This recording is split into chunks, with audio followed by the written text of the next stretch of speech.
adalah serangan personal, kan?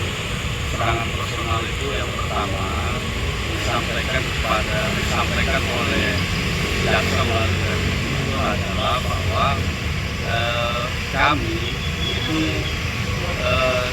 di apa ya, suruh belajar lagi lah, ya.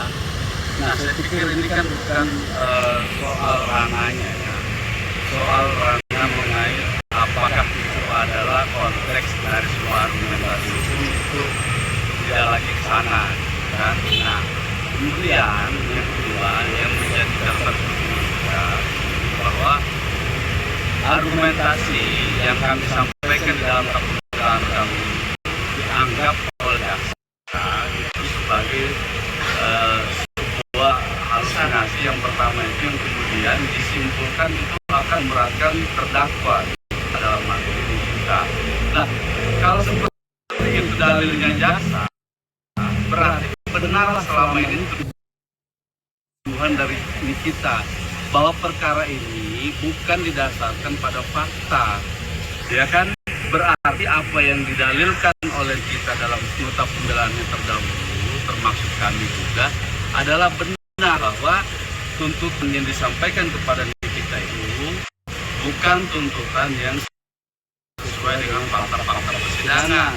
Mungkin tadi jaksa menyampaikan bahwa argumentasi hukum yang kami sampaikan dalam pembelaan itu akan memberatkan kita. Nah, konteksnya memberatkan kita ini dalam apa? Padahal kami menyampaikan terhadap tuduhan jaksa mengenai unsur pasal 20B junto pasal 45 dan pasal 3 Undang-Undang TPPU, unsur yang tidak terpenuhi, ya. Nah, maka di sini menjadi subjektivitas dari jaksa juga, dikatakan bahwa justru karena kami berargumentasi seperti itu, maka akan memberatkan kita gitu. Nah, inilah yang kami bilang tadi, sehingga dibilang kami harus belajar lagi. Kalau kita mau berdebat hukum, ya, jangan menyerang personal. Kami tidak pernah menyerang personal dari jaksa. Dalam pledoi kami tidak pernah menyerang secara pribadi dari jaksa itu sendiri. Jaksa yang menangani perkara ini tidak pernah kami bilang bahwa Anda itu harus belajar, bahwa Anda itu harus bekerja lebih bagus, tidak seperti itu, ya. Nah, kalau kami balas lagi nanti seperti ini, jatuhnya nanti debat kusir. Kami di sini bilang nanti dalam duplik, ya. Seharusnya jaksa yang harus belajar gitu. Ya mohon maaf, mereka suruh belajar kita bicara soal apa? Ini soal etika gitu, soal etika dalam hukum acara pidana itu. Nah, tidak semestinya itu disampaikan oleh jaksa dalam forum persidangan ini gitu. Sangat menyayangkan kan Bang, akhirnya kata-kata menyerang pribadi. Sangat, itu kan saya katakan. Itu kita tidak bisa sebenarnya, praktisi hukum manapun ya di Indonesia ini itu tidak akan setuju kalau kemudian ya penegak hukum, yang diartikan penegak hukum itu jaksa, penasihat hukum, majelis hakim, itu menyerang secara personal gitu kan. Nah, inilah yang kami sayangkan terhadap retrik jaksa itu, ya, seolah-olah mereka lebih paham gitu, ya, seolah-olah mereka lebih pinter gitu. Nah, padahal kita dalam hal ini, dalam permasalahan ini mau mencari kebenaran yang sebenar-benarnya gitu. Adapun perdebatan kita selama ini dalam persidangan itu adalah perdebatan yang biasa-biasa saja gitu. Jangan diartikan perdebatan itu sebagai sebuah permusuhan, apalagi itu permusuhan personal gitu, ya. Kami dibilang belajar lagi personal. Kita ini belajar sudah sampai S3 loh, gitu loh maksud saya. Bukan kita tidak mau merespon mereka, tapi mereka itu yang memulai gitu, ya. Nanti kemudian kalau kita balas, ya jangan juga nanti tersinggung kalau misalnya ada balasan dari kami sebagai penasihat hukum gitu. Mungkin nanti di pledoi yang akan ngomong dari Ya, nanti kan setelah dari sini kan kita dikasih kesempatan untuk mengajukan duplik di hari Kamis. Di hari Kamis tanggal 23 ini kita diberi kesempatan untuk mengajukan duplik, ya. Nanti dalam duplik itu kita tanggapin lagi gitu kan. Ada beberapa hal seperti tadi misalnya soal foto, kata versi jaksa, foto itu katanya sebagai alat ancaman. Dia tetap pada pembelaannya sebagai alat ancaman. Foto glowing portrait sama satu dua bukti nota pembelian. Nah, bukti nota pembelian itu ya di fakta persidangan diperoleh Nikita dari saksi Yosi. Ya. Nah, kalau itu dibilang sebagai alat ancaman yang sudah dikurangkan, berarti yang memburankan itu siapa? Harus dicari tahu dulu. Niki, Yosi dalam persidangan dia sebutkan, saya yang mengirimkan bukti itu, bukti pembelian nota itu kepada Nikita. Nah, kalau itu diburankan karena dianggap seolah-olah itu masih menjual, berarti harus dicari tahu dulu siapa yang memburankan bukti pembelian itu, gitu loh. Nah, di sini sementara di fakta persidangan tidak ada yang memburankan itu. Bahkan kita serahkan bukti itu ke majelis hakim secara utuh melalui proses pembuktian pada saat itu. Nah, kalau ini kita tutup-tutupin, ngapain kita buka di persidangan? Kan begitu. Nah, ini yang menurut kami agak keliru jaksanya memberikan pendapat soal itu keliru. Masalah penghilangan barang bukti juga, Bapak. Barang bukti apa sih, Pak? Bukti yang dimaksudkan KJP? Bukan barang bukti fakta.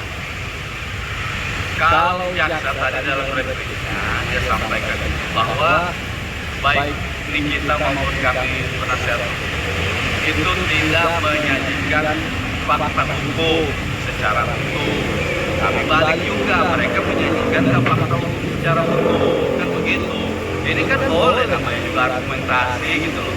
Karena semua ini kita ungkapkan di persidangan. Misalnya saya ambil contoh tadi, dibilang bahwa kami tidak mengambil secara utuh atau mengambil fakta persidangan secara parsial, sepotong-sepotong, kan? Nah, fakta di persidangan masih banyak sampai hari ini masih banyak beredar fakta di persidangan bahwa saksi yang namanya Chandra Usman itu dia tegas menyatakan di persidangan bahwa dia itu melihat video call antara Maya dan Reza Gledes di mobil. Itu fakta loh. Fakta itu yang kemudian kami kutip di persidangan disimpulkan oleh jaksa itu tidak pernah ada. Ayo kita buka video rekaman gitu loh. Rekaman persidangan, kami juga merekam proses persidangan ini. Maka kami bilang saksi Chandra Agusman itu di persidangan dia bilang, saya melihat Reza Gledes video call sama Mail. Nah, ternyata fakta di persidangan video call itu ada di rumah bukan di mobil. Itu loh yang pernah mau diputar tapi nggak jadi kan, ingat kan? Nah, itu fakta itu tidak sinkron dengan keterangannya saksi gitu loh. Nah, maka waktu itu saya bilang sama Pak Hakim, saya keberatan. Ini yang benar mana faktanya? Apakah di mobil atau di rumah? Kan masih ingat teman-teman itu. Hakimnya bilang silakan kalian simpulkan sendiri gitu loh. Nah, maka kalau dibilang kami tidak sesuai fakta, bagaimana dengan mereka yang tidak menguraikan fakta yang sebenarnya? Itu dua orang yang ngomong, saksi Sylvia Novitasari, saya masih ingat, saksi Agusman Chandra, saya masih ingat.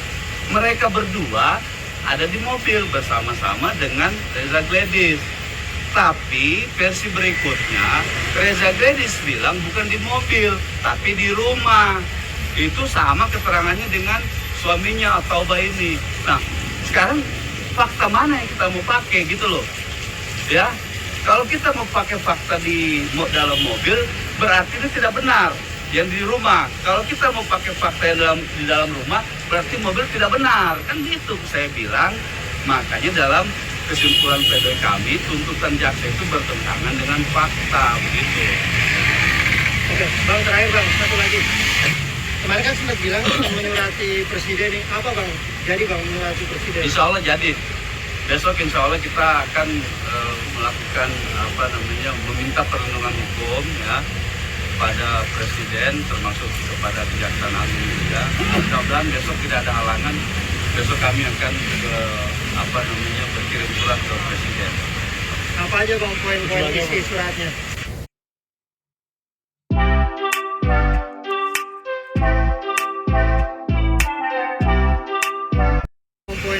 tadi suratnya?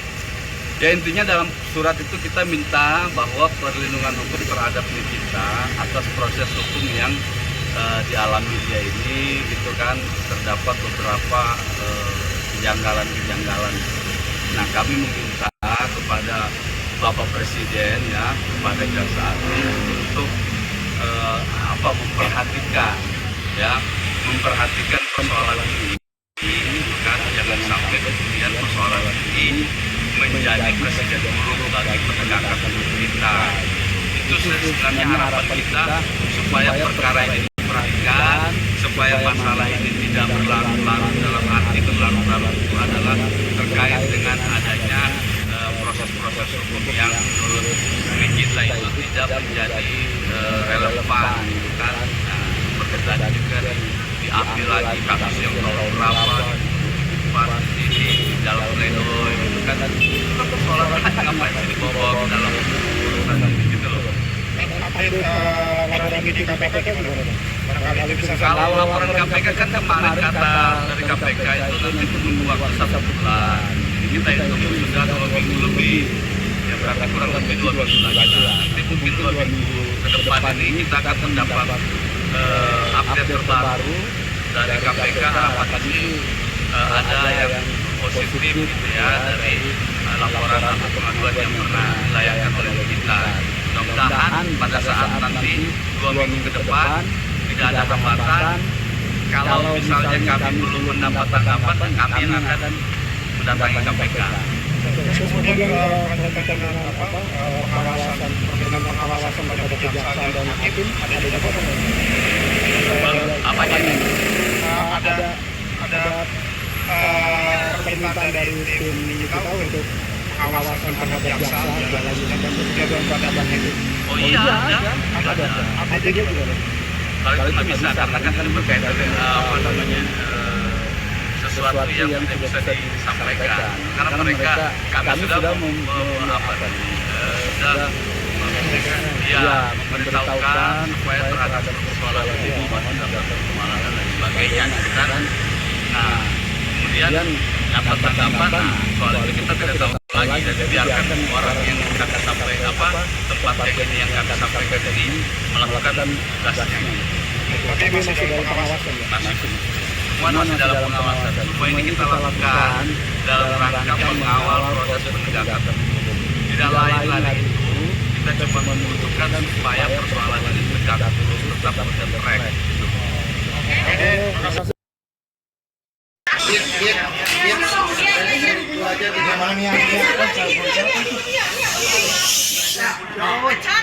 Litnot. Mas Priyo. Tadi gimana tadi? Gimana Kak hari ini replik banyak uangnya di dalam. Ya kan begitu, replik dari jaksa kan ya jaksa pasti mahal. Tapi ya lucu aja sih. Aku nanti aja tunggu dokumen dari aku. Tadi kita disuruh baca. Iya, padahal hobi aku membaca ya. Kalian kan tahu teman-teman wartawan, aku tuh hobi sekali sama membaca. Semua buku aku baca. Dibilang banyak. Iya, padahal aku yang artis, tapi mereka yang jago editing. Tapi tadi sister, seperti Putri, tapi dia makeup tebel banget. Dibilang ada niat jahat gimana? Kalau niat jahat ya, dia selalu berasumsi sendiri, nggak apa-apa lah. Dia juga mempertanyakan kapasitasnya Kak Niki sebagai orang yang mereview skincare itu seperti apa Kak? Iya, kalau orang review skincare itu kan nggak harus seorang dokter ya. Yang penting dia tahu kalau bahan-bahan yang di dalam skincare itu berbahaya, itu nggak harus seorang dokter gitu. Dibilang menghilangkan barang bukti Kak? Nggak tahu, gue juga bingung, banyak banget yang diada-adain di Dan review dia itu. juga bilang minim literasi sampai menyindir tim kuasa hukum. Ini aja nih Kak, tim Bang, tadi tim kuasa hukum juga disuruh untuk belajar lagi bang. Jadi gini ya, saya juga kaget ya. Ini jaksa seolah-olah bermasalah pribadi sama kami ya. Sebenarnya tidak patut bahwa kemudian dikatakan untuk kami belajar lagi dan lain sebagainya gitu kan. Nah hal-hal yang begini itu menunjukkan bahwa jaksa ini tidak lagi menjalankan tanggung jawabnya sebagai jaksa atau pengacara negara gitu kan. Dia seolah-olah mengatakan kami belajar lagi, artinya tidak pintar begitu lah kira-kira ya. Nah tapi kalau kami balik dengan kalimat yang sama gitu, nah maka apa yang akan terjadi? Yang terjadi nanti debat kusir. Sana bilang mereka kita suruh belajar lagi, mereka suruh kita belajar lagi. Nah ini yang tidak boleh sebenarnya diperlihatkan kepada publik ya. Di kita adalah artis yang bermasalah, tapi publik melihat banyak terhadap hal itu. Nah saya katakan tadi sama teman-teman berdiskusi, wah ini sudah sentimen pribadi. Memang jaksa ada masalah apa sama kami sebagai pengacara? Tidak wajar lah seperti itu. Dia sampai bilang juga kan Niki sering ribut dari tahun 2020. Iya, Juga kan katakan enggak ya. Tapi kan yang di Kick Andy itu kan waktu itu ngomongin soal, mohon maaf ya, Habib Rizik gitu kan, makanya diundang di Kick Andy. Mungkin dia nontonnya setengah-setengah, tapi kalau dia nonton awal sampai full itu kan ngomongin tentang huru hara waktu sama Habib Rizik gitu. Ya, Tapi tadi- dia ambil penggalan-penggalan seolah-olah Nikita Mirzani Berarti risetnya kurang oke. selalu bermasalah. Iya, kurang oke. Oke, Niki tadi dianggap fitnah terhadap GPU karena menuduh merubah dakwaan awal. Memang dirubah kan dari Polda kan 368 27A ayat 1. Nah dituntutan di dakwaan jadi 369 27B ayat 2. Kan tidak ada yang pernah di BAP ayat-ayat itu, artinya ayat-ayat cinta. Ya, Ngomong Usman ya, Oke, Bang tadi yang tadi dibacakan oleh JPU Dona. gue mau ngakak aja. Gue pokoknya kalau mau mereka gue ngakak aja udah. Nggak sampai Bang. Banyak bisa tidur. sampai ada yang bahas juga kalau JPU Dona sempat ada kasus kemarin. Ya, JPU orang tuh kasusnya banyak. Lima Nurul juga ada kasus. Masa gue berkasus semua. Apa bahaskan, apa Bang Gali? Ya.